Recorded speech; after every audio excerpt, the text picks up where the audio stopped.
Dear students, today we'll discuss a chapter from class 7th, Fiber to Fabric. I am Barin Viswas, PGT Chemistry from KB number 1, Bhubaneswar, second seat. In class 6th, also we have learned the chapter Fiber to Fabric. We have learned that the fibers are of two types, natural fibers and synthetic fibers. And in class 6th, we have learned about the plant fibers. So the plant fibers, some of the examples are cotton, flax and jute. In this class, we will study about the animal fibers, which are wool and silk.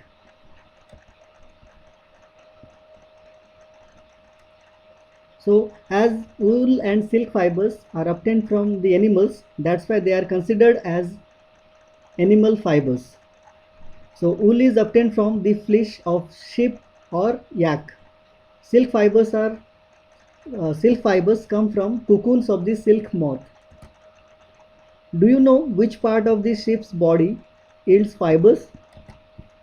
Are you aware how these fibers are converted into the woolen yarn that we buy from the market to knit sweaters? Do you have any idea how silk fibers are made into silk, which is woven into saris? So in this chapter we shall try to find answers to these questions. So let us start. The first, the animal fibers. As already I have discussed, the animal fibers are mostly wool and silk. So first let us discuss about wool. Wool comes from sheep, goat, yak and some other animals. These wool yielding animals bear hair on their body. So do you know why these animals have a thick coat of hair? The answer is the hair trap a lot of air, and air is a poor conductor of heat. So hair keeps these animals warm. So wool is derived from these hairy fibers.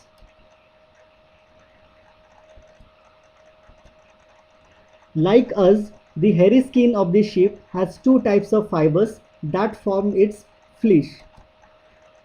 The first is the coarse beard hair and the second is the fine soft under hair close to the skin. The fine hair provide the fibers for making wool. Some breeds of sheep possess only fine under hair.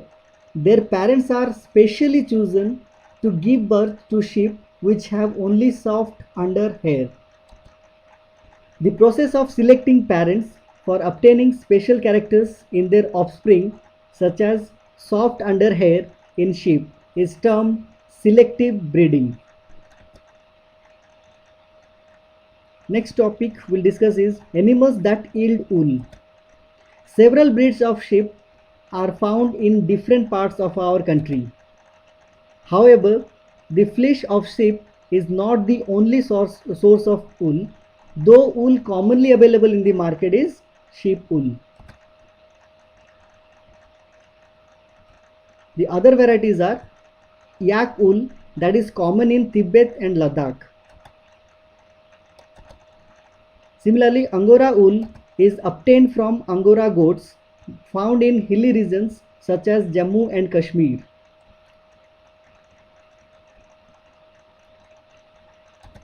Wool is also obtained from goat hair. The underfur of Kashmiri goat is soft. It is woven into fine shawls called pashmina shawls. The fur on the body of camels is also used as wool. Llama and alpaca found in South America also yield wool.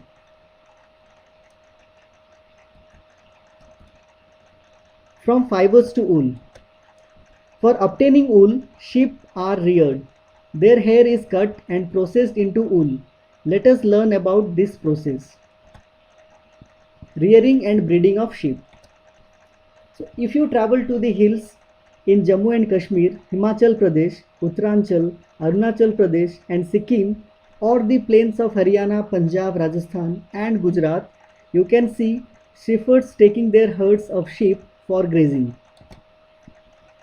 Sheep are herbivores and prefer grass and leaves.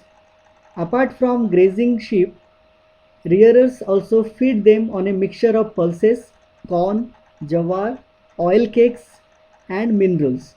In winter, sheep are kept indoors and fed on leaves, grain, and dry fodder.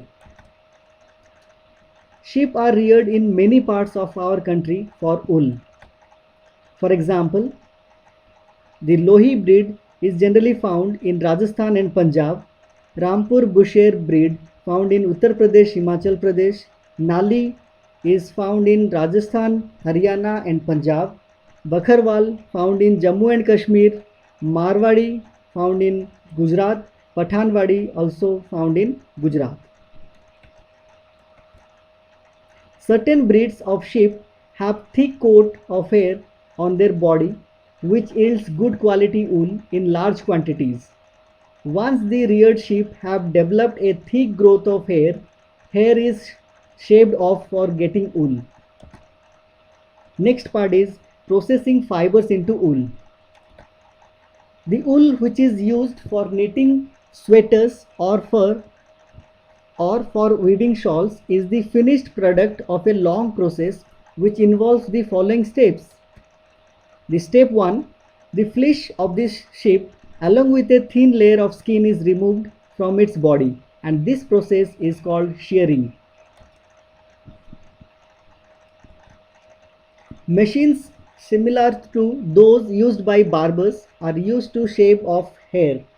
Usually hair are removed during the hot weather so that it will not affect the uh, sheep or goat or yak. This enables sheep to survive without their protective coat of hair. The hair provide woolen fibers. Woolen fibers are then processed into woolen yarn. Shearing doesn't hurt the sheep just as it doesn't hurt when you get a haircut or your father shaves his beard. So do you know why? Because the uppermost layer of the skin is dead.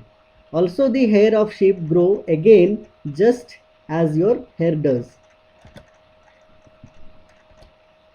Step 2. The sheared skin with hair is thoroughly washed in tanks to remove grease, dust and dirt. This is called scouring. Nowadays, scouring is done by machines, but earlier days generally it was taken into a tank and it was washed to remove the dust and dirt. Step 3. After scouring, shorting is done. So the hairy skin is sent to a factory where hair of different textures and sizes are separated or shorted. So good quality and a little bit not so good quality can be separated into different groups. Step 4.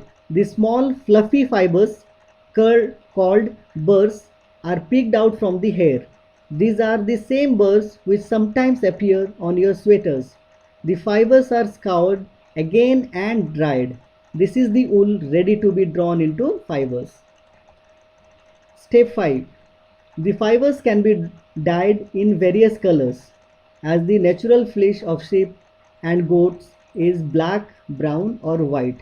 But generally the sweaters available in the market are of different colors. So the color is obtained by the process of dyeing. Step 6. The fibers are straightened, combed and rolled into yarn. The longer fibers are made into wool for sweaters and the shorter fibers are spun and woven into woolen cloth.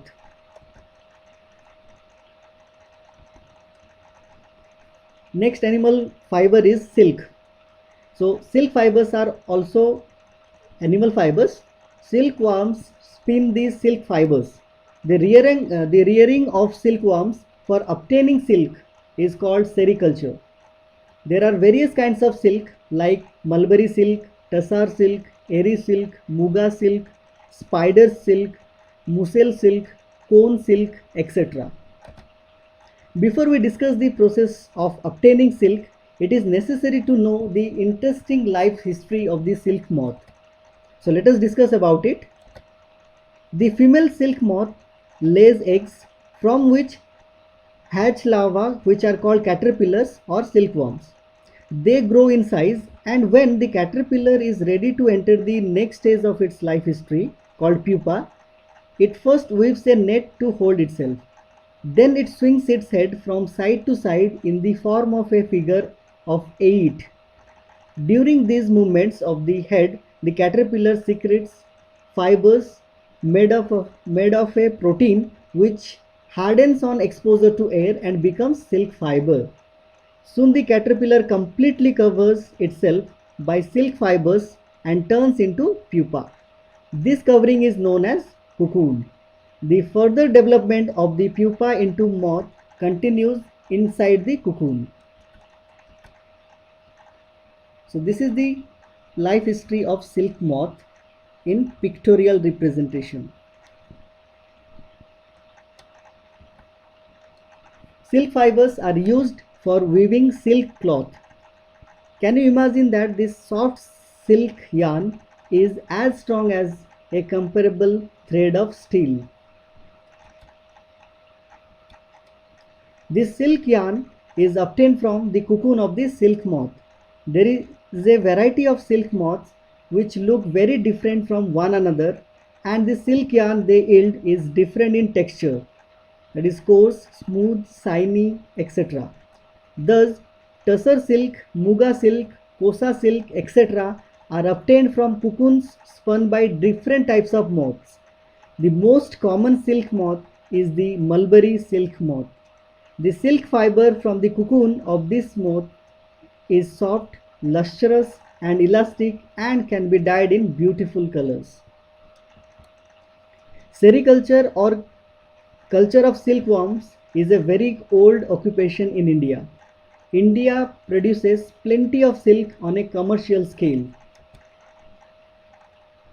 So let us discuss the next topic, that is from cocoon to silk. For obtaining silk, moths are reared and their cocoons are collected to get silk threads. So the first step under this particular topic is rearing silkworms. So a female silk moth lays hundreds of eggs at a time. The eggs are stored carefully on strips of cloth or paper and sold to silkworm farmers. The farmers keep eggs under hygienic conditions and under suitable conditions of temperature and humidity. The eggs are warmed to a suitable temperature for the larva to hatch from eggs. This is done when mulberry trees bear a fresh crop of leaves.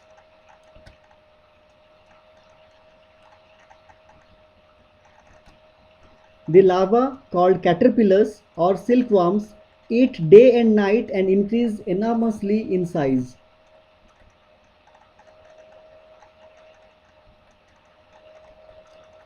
The larvae are kept in clean bamboo trays along with freshly chopped mulberry leaves.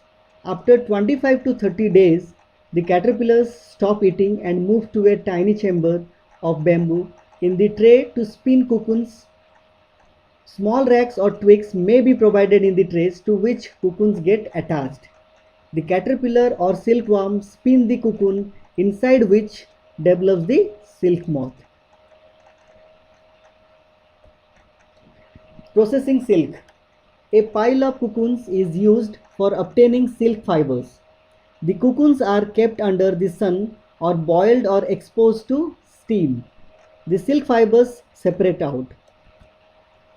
The process of taking out threads from the cocoon for use as silk is called reeling the silk.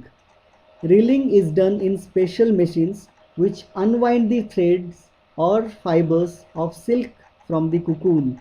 Silk fibers are then spun into silk threads which are woven into silk cloth by weavers. So that's it. This is about the chapter fiber to fabric. Thank you.